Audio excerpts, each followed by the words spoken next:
तर शिंदेंच्या शिवसेनेसोबत काम करणं सोपं असल्याचं मुख्यमंत्री फडणवीसांनी म्हटलेलं आहे। यावेळी बोलताना त्यांनी उद्धव ठाकरेंना टोला लगावला आहे। फोन बंद करून दरवाजे बंद करून बसणारे मित्र आता नाही आहेत, त्यामुळे चर्चा होऊ शकते असा टोला फडणवीसांनी लगावला।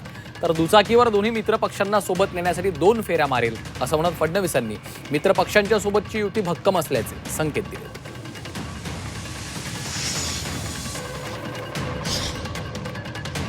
हे डीलिंग कसं होतं म्हणजे तुम्ही पूर्वी म्हणजे तुम्ही कदाचित असे एकमेव मुख्यमंत्री असाल तुम्ही एकाच पक्षाच्या 2 वेगवेगळ्या गटांशी डील केलं म्हणजे एका शिवसेनेशी आता या शिवसेनेशी आता कसं वाटतं म्हणजे कुठलं डीलिंग जास्ती सोपं वाटतं? मला असं वाटतं की आताचं डीलिंग जास्त सोपं आहे। प्रॅक्टिकल लोक आहेत, त्यांच्याशी चर्चा करता येते।